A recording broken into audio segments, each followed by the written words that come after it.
안녕하세요. 저는 지방의 한 소도시에서 직장 생활을 시작한 28살 평범한 회사원입니다.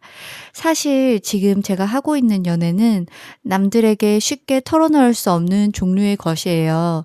누군가는 비난할 수도 있고, 누군가는 혀를 찰지도 모르겠지만, 저는 지금 그 어느 때보다 충만하고 짜릿한 날들을 보내고 있습니다. 제 비밀스러운 연인, 그 사람은 바로 예순이 훌쩍 넘은 저의 집주인입니다. 반년 전 저는 취업난 끝에 전공을 살려 이 낯선 도시에 내려오게 되었습니다. 연고도 없는 곳이라 당장 몸 뉘을 곳이 필요했죠. 사회 초년생에게 넉넉한 보증금 같은 건 사치였기에 저는 무작정 부동산을 돌며 싸고 안전한 방을 찾았습니다. 며칠을 허탕치다 만난 중개인 아저씨가 묘한 표정으로 한 곳을 추천해 주더군요. 아가씨, 좀 외진 곳이긴 한데 집주인 어르신이 워낙 점잖고 집 관리를 잘해서 살기는 딱일 거야. 별채라서 사생활 침해 받을 일도 없고. 그 말만 믿고 따라간 곳은 세월의 흔적이 고스란히 묻어나는 적산 가옥 느낌의 단독 주택이었습니다. 삐걱거리는 녹슨 대문을 예상했는데 웬걸요. 대문은 윤인하게 닫혀 있었고 마당에는 정갈하게 다듬어진 관목들이 도열해 있었습니다. 그때 본체의 현관문이 열리며 한 남자가 걸어 나왔습니다.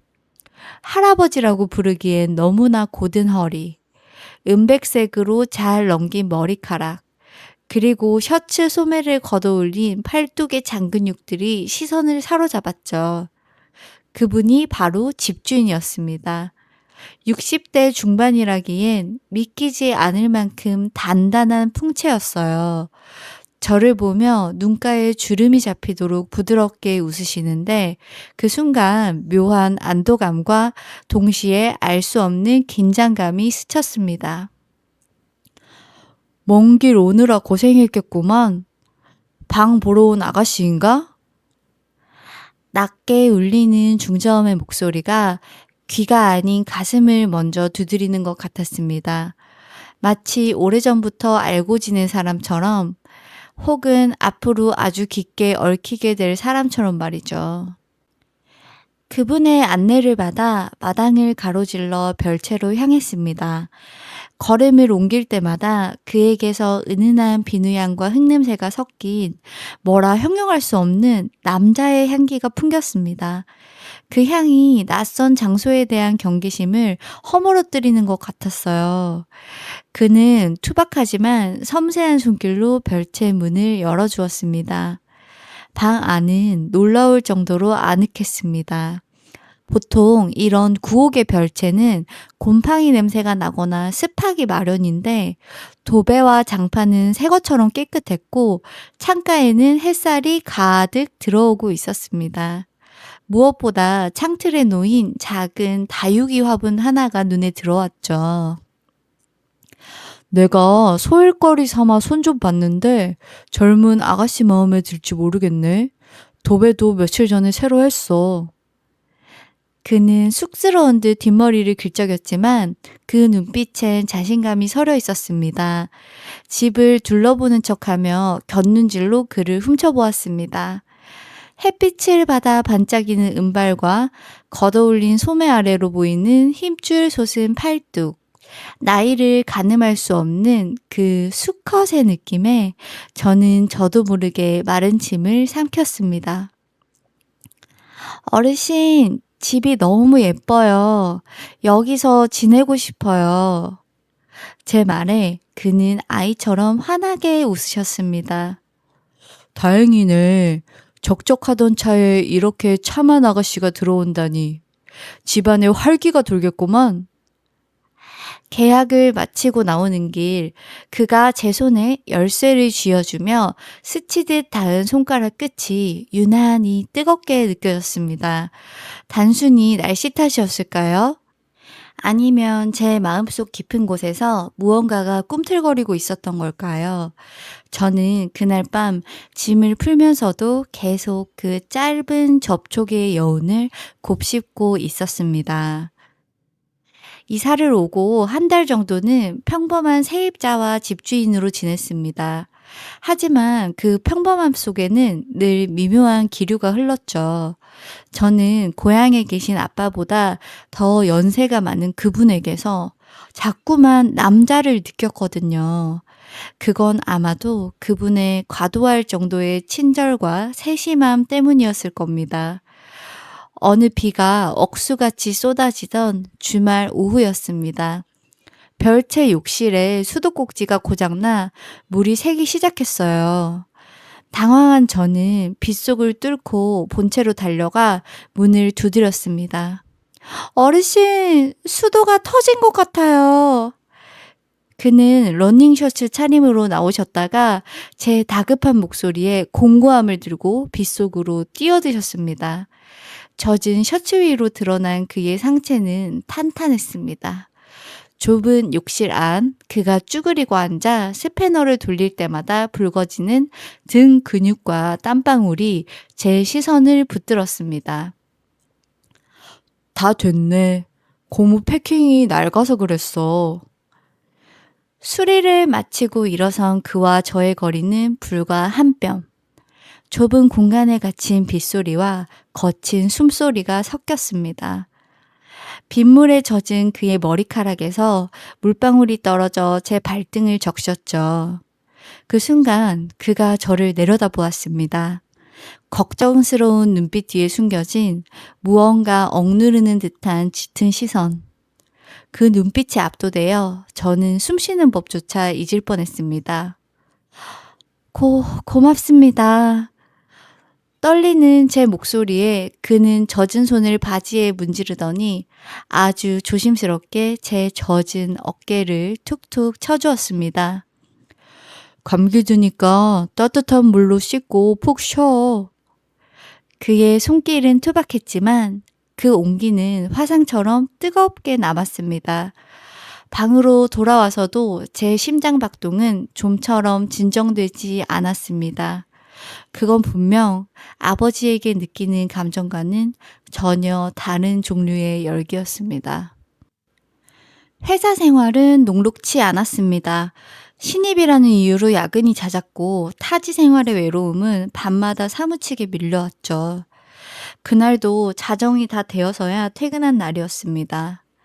몸살기까지 겹쳐 서러움이 복받치는데 대문을 들어서니 마당 평상에 누군가 앉아 있었습니다. 어두운 그림자 속에서 담배 태우는 붉은 불빛이 보였죠. 집주인 아저씨였습니다. 이제 오는 거야?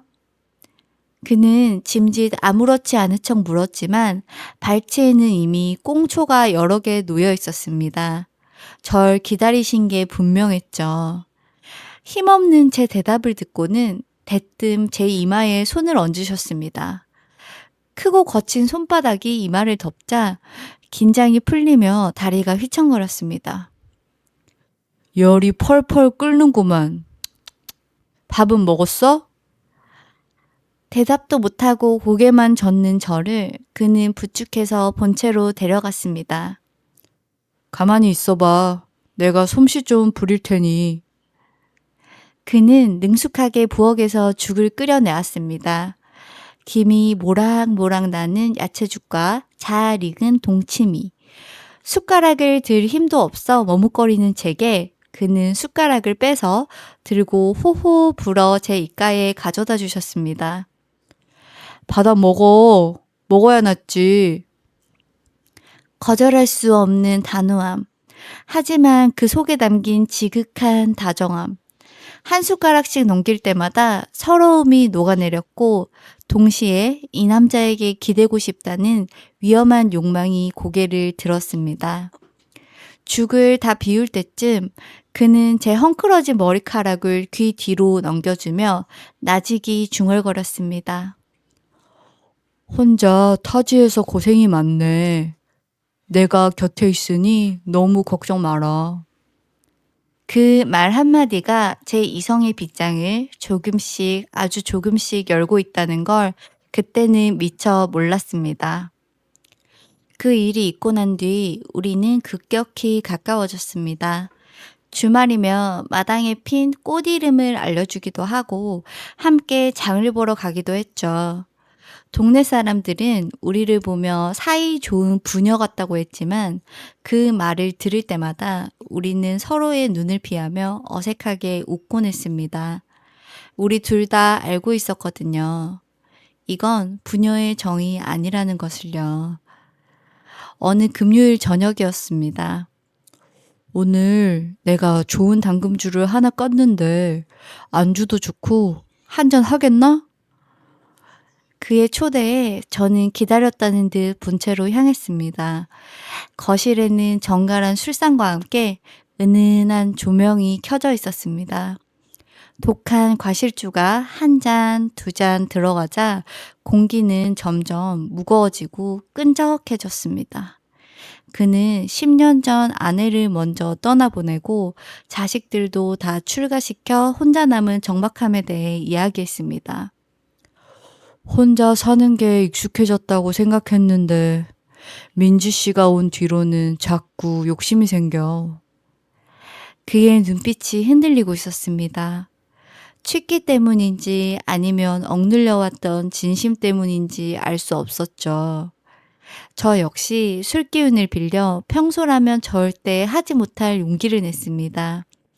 테이블 위에 놓인 그의 주름진 손등위에 제 손을 포개에 올렸습니다. 저도 어르신이 계셔서 이 집이 좋아요. 아니, 어르신이 계셔서 좋은 걸지도 몰라요. 제 돌발 행동에 그는 놀란 듯 멈칫했지만 이내 손바닥을 뒤집어 제 손을 꽉 쥐어왔습니다. 거친 손바닥의 감촉이 전율처럼 타고 올라왔습니다. 정적 속에 서로의 거친 숨소리만이 거실을 채우고 있었습니다. 손을 잡은 채 한동안 말이 없던 그가 천천히 고개를 들었습니다.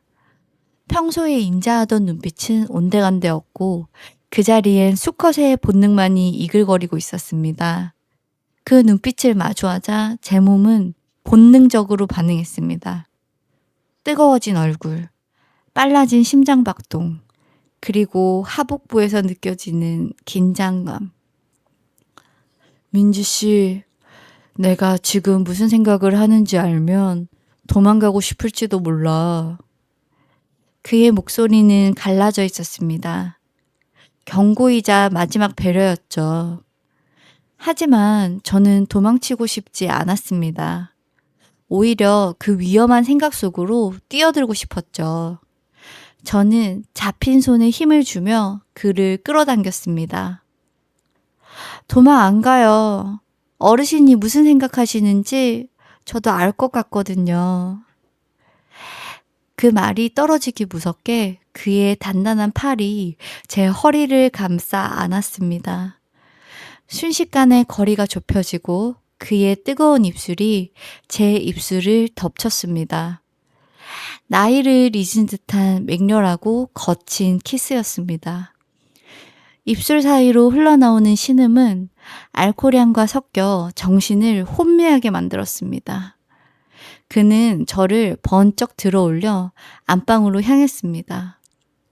60이 넘은 나이라고는 믿기지 않는 힘이었습니다. 침대에 눕혀지는 순간 저는 이 남자가 단순히 점잖은 집주인이 아니라 한 여자를 온전히 갈구하는 남자라는 사실을 뼛속 깊이 실감했습니다. 금기의 문이 활짝 열리는 순간이었습니다. 어둠이 내려앉은 방 안, 창문 틈으로 들어오는 달빛만이 우리를 비추고 있었습니다. 그는 급하지 않았습니다. 마치 귀한 도자기를 다루듯 투박한 손길로 구석구석을 어루만졌습니다. 세월이 흔적이 묻은 그 거친 손마디가 피부를 스칠 때마다 소름이 돋고 전율이 일었습니다. 젊은 남자들에게서는 느껴보지 못한 묵직하고 노련한 사랑이었죠. 예쁘다. 정말 예뻐. 그는 얕은 숨을 내쉬며 끊임없이 제게 속삭였습니다. 그의 시선은 탐욕스러우면서도 숭배하듯 저를 훑었습니다. 그리고 그가 본격적으로 움직이기 시작했을 때 저는 터져나오는 비명을 참기 위해 베개를 꽉 움켜쥐어야 했습니다. 그의 체력은 제 상상을 초월했습니다. 나이는 숫자에 불과하다는 말이 머릿속을 스칠 새도 없이 행복의 파도가 밀려왔습니다. 그는 저를 리드하며 제가 무엇을 원하고 어디를 좋아하는지 이미 다 알고 있는 듯 했습니다. 절정을 향해 치달을 때 그는 제 귓가에 뜨거운 숨을 불어넣으며 짐승처럼 그르렁거렸습니다. 민지야. 그의 입에서 제 이름이 반말로 터져 나왔을 때 그 짜릿함에 저는 완전히 무너져 내렸습니다. 우리는 서로의 땀으로 뒤범벅된 채 새벽이 밝아올 때까지 서로를 탐했습니다. 그날 밤 저는 태어나서 처음으로 완벽하게 채워진다는 감각을 알게 되었습니다. 다음 날 아침 눈을 떴을 때 저는 그의 팔베개를 하고 있었습니다. 창으로 들어오는 아침 햇살에 비친 그의 자는 얼굴은 어젯밤의 격정과는 다르게 평온해 보였습니다. 후회요? 아니요. 전혀 들지 않았습니다. 오히려 이 품이 내 자리라는 확신이 들었죠. 제가 부스럭거리자 그가 눈을 떴습니다. 잘 잤어? 밤사이 한층 더 깊어진 목소리, 그리고 이불 속에서 제 허리를 감싸오는 손길. 아침부터 지나치게 건장한 그의 모습에 저는 얼굴을 붉혔지만 그는 장난스럽게 웃으며 제 볼에 입을 맞췄습니다. 아침부터 너무 기운이 넘치셔서 감당이 안 되네요. 제 투정에 그는 껄껄 웃으며 저를 품에 꽉 안아주었습니다. 그날 이후 우리의 관계는 180도 달라졌습니다. 겉으로는 여전히 친절한 집주인과 싹싹한 세입자지만 대문이 닫히고 밤이 오면 우리는 세상에서 가장 뜨거운 연인이 됩니다. 주말이면 그가 운전하는 차를 타고 교회로 드라이브를 가기도 하고 밤이면 별채가 아닌 본체의 넓은 침대에서 함께 잠이 듭니다. 친구들에게는 차마 말할 수 없습니다. 20대 후반의 여자가 60대 할아버지와 연애를 한다고 하면 다들 미쳤다고 하겠죠? 하지만 상관없습니다. 그는 저에게 아빠 같은 든든함과 오빠 같은 자상함, 그리고 그 어떤 젊은 남자보다 뜨거운 밤을 선물해주는 유일한 사람이니까요. 오늘 밤도 저는 야근 핑계 없이 칼퇴근을 하려 합니다. 그가 저를 위해 보양식을 끓여놓고 기다리고 있다고 문자를 보냈거든요. 그리고 덧붙인 말. 오늘 밤은 2번 각오해. 이 위험하고도 달콤한 연애. 저는 당분간 멈출 생각이 없습니다. 민망하지만 솔직한 제 이야기 들어주셔서 감사합니다.